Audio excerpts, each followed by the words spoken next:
এতটা ক্রিস্পি না। পানিপুরির পুরটা একটু নরম হয়, ভিতরে পানি, সবজি টবজি দিয়ে পানি ভরা থাকে, বেশ ভালোই লাগে খেতে, খেতে পারেন।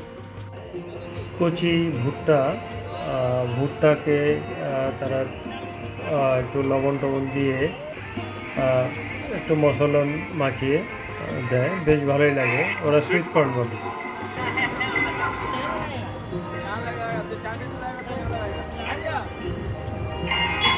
সুইট কর্ন প্রতি প্যাকেটের দাম 20 টাকা।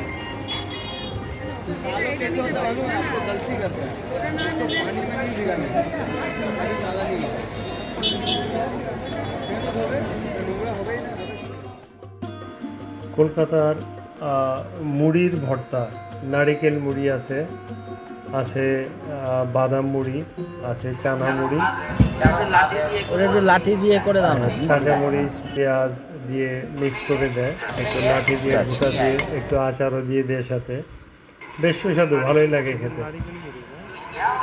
এটা 10 টাকারও আছে, 20 টাকারও আছে, সব আছে। মুড়ির ভর্তা কিন্তু টেস্টটা একটু ডিফারেন্ট, ভালোই লাগলো খেতে,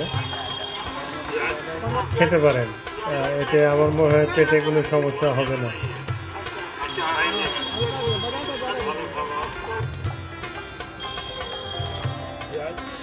খাবার ভালো, সব মিলিয়ে আমি খেয়েছি, আমার কোনো অসুবিধা হয়নি, আপনারাও খেতে পারেন।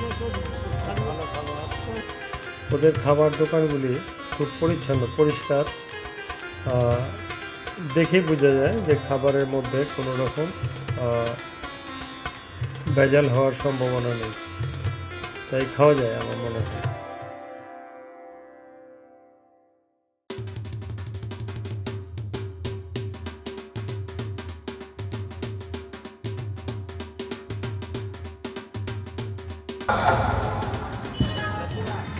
কলকাতা শহরে এসে অবশ্যই দইয়ের এই লাচ্ছি খাবেন, লাচ্ছি বেশ মজার।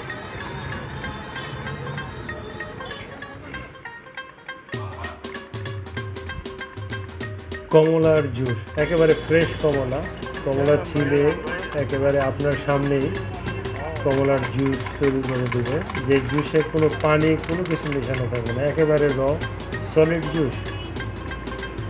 এক গ্লাসের দাম 50 টাকা। খেয়ে তৃপ্তি পেয়েছি, ভালো লেগেছে আমার কাছে। আপনি মিষ্টিটা খেতে চাইলে ওদেরকে বলবেন একটু চিনি দিয়ে দিবেন।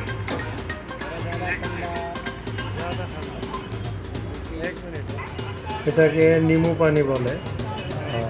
প্রচুর হাঁটতে হয় কলকাতা শহরে, তো কাজেই নিমু পানি, লাচ্ছি, জুস মাঝে মাঝে খেয়ে নেওয়া উচিত, তাতে আপনি এনার্জি পাবেন, শরীরের ক্ষয় কম হবে। ওদের নিমু পানিতে বিট লবণ থাকে, হয়তো একটু জিরাও থাকতে পারে। আর কলকাতা শহরে এসে মাটির কাপে চা খাবেন না, এটা তো হতেই পারে না। কলকাতা শহরের চা কলকাতার স্পেশালিটি হচ্ছে কলকাতার চা। কলকাতায় আসলে আমি প্রচুর চা খাই, আপনারাও খাবেন।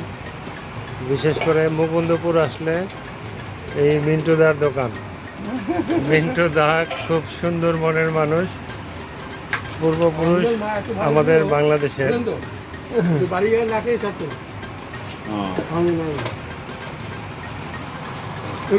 মাটির কাপে চা আছে। মাটির কাপ কত দাদা?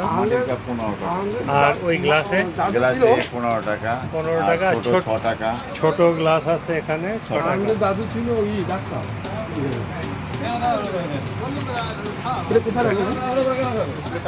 খুব মজার চা, মানে খেলে বারবার খেতে ইচ্ছা করে। আমি সারাদিনে অসংখ্য কাপ চা খাই, তবে চা খাইলেও পানি খাবেন, প্রচুর পানি খাবেন। তো ঠিক আছে মিন্টুদা, ভালো থাকবেন। আপনি ভালো থাকবেন।